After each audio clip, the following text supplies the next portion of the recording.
everybody, I'm Gwen Campbell-Mindes. Welcome to Gwen's Bookish Ramblings. So, Patricia Wrede, who you may have guessed by now if you haven't stumbled across this by accident and have no idea who I am, which most people don't because, I mean, really, look at me. Patricia Wrede is one of my favorites. So, we're now on the 13th Child, which, as you can see from this scan of the cover of my copy of the book, is a somewhat loved copy, I guess.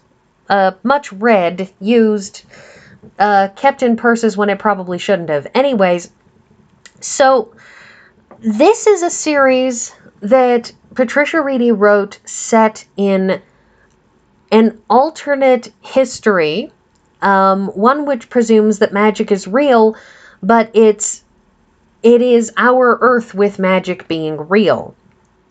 And this presupposes, therefore, that there are animals that have magical abilities, and it also, she assumes, would change the socio-political landscape at least somewhat.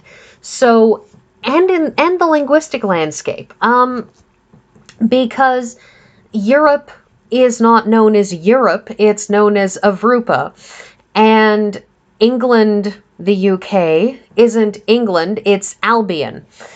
And the Scandinavian countries are Scanran, and East Asia is Ashia, and the Cathayan Empire, not Asia, and Africa is spelled with a PH instead of an F, and with a K instead of a C, and so on and so forth. And America is not named after Amerigo, it's named after Columbus. It is Columbia. And so, with all of these various differences, you have, she basically posits the North American continent as being a place where there was a large amount of magic and a large amount of very, very dangerous wildlife, such that humans weren't able to get a foothold initially, so that the Bering Land Bridge kicked in, and humans may have tried to cross at that point, but they basically got there and then turned around and went straight home because they just couldn't get a foothold because there was just too much scary crap there. And so North America, in this series, this trilogy, is a place that still has mammoths, even though we're dealing with frontier era, with the frontier era US. That is, it's, 1800 something, give or take, after the War of Secession, if I'm not mistaken, and what you have is you have a place where there are still mastodons, there are still saber-toothed tigers. Yes, I know that's not what they're actually called. Leave me my populist leanings. I certainly don't want to hear anyone complain to me about my calling a mosasaur a dinosaur because, well, I believe in the colloquial definition of dinosaurs, but that's another issue. There are also, remarkably enough, terror birds, which strikes me as a little bit odd simply because I believe terror birds actually had officially died out historically by the time humans even hit that portion of North America, but there's magic involved, so sure, terror birds. Into this, we have the American colonials who are gradually moving in from the coast. So you had a sort of Plymouth Rock. You've had the various people sort of landing there and trying to make their way in, but it's very, very slow going because there's a lot of various, very, very dangerous things, and none of the pacification that would have occurred if there had been Native American and or First Nations tribes, none of that ever happened. So that's not an issue in these books.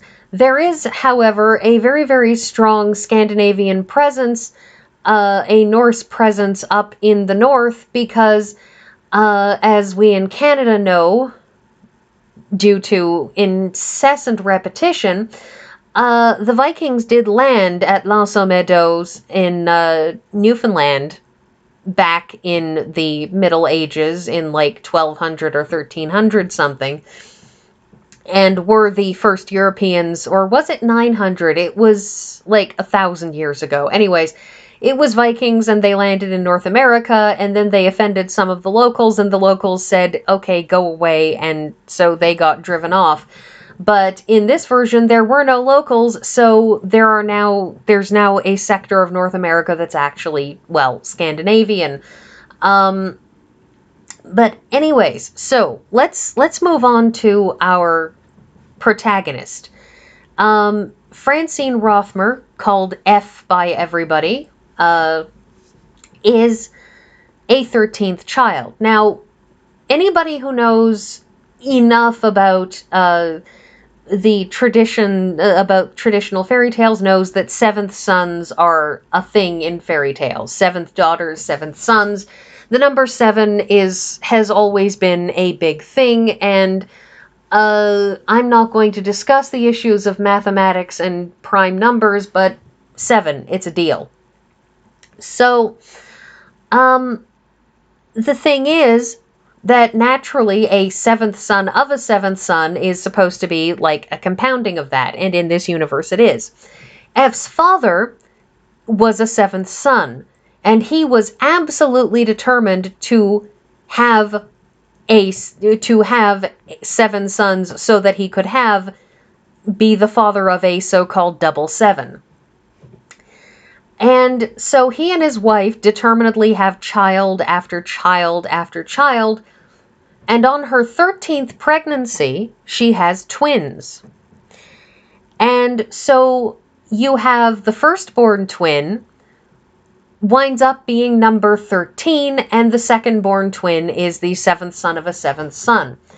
And F. Rothmer grows up with this double burden, only part of which she is aware of, and the first part of the burden, the part that she is aware of, is being a 13th child, because as we all know, 13 is an unlucky number. And right from the get-go, for the first 5 years of her life, what she hears constantly from the rest of the family, not from her parents or her siblings, but from her aunts and uncles who all live around them, because after all, since her father was a 7th son, her father has a lot of siblings. She constantly hears from all of them that she's a 13th child, and therefore awful. That she's bad luck. That she's any number of things. And she says, right from the get-go, from the day I was old enough to understand, I heard people talking to Mama and Papa about what to do with me. Aunt Tilly was the kindest. She only sighed and said it was a lucky thing I'd come first, or Lang would have been a 13th child with all the power of a double 7th son. There were plenty of others too, all anxious to tell Mama and Papa how I was sure to go bad, and to report every little thing I did as evidence they were right. If I spilled my soup, it was done a purpose, with evil in mind. If a ball I kicked went astray and tore up the new plantings in the kitchen garden, it was done deliberately in malice and spite. And so, throughout her very early childhood, this gets dinned into her head that being the 13th means that someday she's going to go evil, and this is in fact a thing she says a lot in this first book, was, I had to watch out because someday when I went evil, people would have to watch out for me. Someday I was going to go evil because I'm a 13th child. It's a thing that becomes deeply inculcated in her. At the same time, there is a different burden that she's not aware of, that her friend William winds up seeing, and that is that her brother Lan, being the 7th son of a 7th son, is born with oodles of magical power. He's a natural magician. He has the ability to do things other people can't. And so everybody's always making a very, very big deal about him, and always paying attention to him and what he needs and what he wants and what he deserves, and they kind of ignore her. They let her fall by the wayside because they have plans for Lan, and she's just that extra child who came along at the same time he did. And that's what's really interesting about this book, about this trilogy. Sure, there's a lot in here that's very interesting in terms of world building. You're dealing with American frontier life and all of that means, but you also have magic involved. You have all of the wildlife that's involved. You have discussions of how magic works. You have, this massive world building. You have F's very interesting perspectives on things and watching the society that gets built around them and all of the characters, and it's all very, very interesting. But through it all, especially in this first book, runs this thread of awareness, and this first book in particular is just all about her learning to deal with her being a 13th child and with being her brother's sister, and to an extent to get over it, because throughout this whole first book she has to talk to so many people over and over again as they work through with her this problem that she has, this belief that she has that being 13th means that somehow she's wrong, that somehow she's a problem, that somehow she's evil and has poor intentions. And it's this wonderful look into the head of somebody who is constantly getting these messages, who is constantly being told these really, really ego-destroying things. And as the book goes on and she has more and more trouble with her magic, with coping with the world around her and all kinds of things, that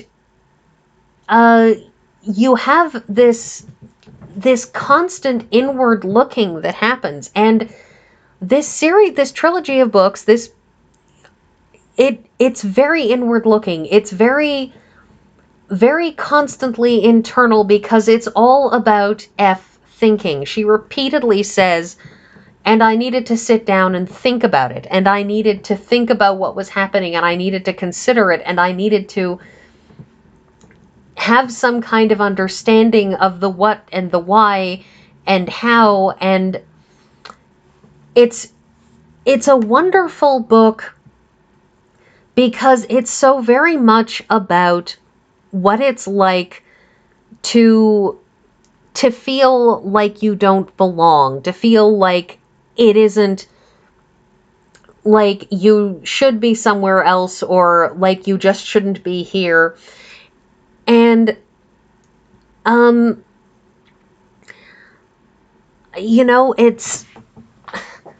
there's so many good things I have to say about it, and yet I'm running out of things to say. Partly because, of course, I don't want to go over much into just reciting the plotline of this book. One of the other interesting concepts is that there's this weird sort of, in this first book in particular, it's very important, but there's this weird sort of, they're like the Amish, and yet the complete opposite of the Amish, which is the rationalists who believe that magic is a crutch and that people shouldn't be using magic. And the thing about the rationalists is that they live a much less technologically advanced life, so to speak, because they refuse to use magic. And they're also atheists, which is interesting and unexpected. But at the same time, they have isolated themselves and they refuse to use all kinds of regular conveniences. And so it's this strange headlong collision of the Amish with scientists. Anyways, I'm running low on time here, so I will pick this up when I talk about the next book in the series, which is Across the Great Barrier, and, well, I'll see you all next week.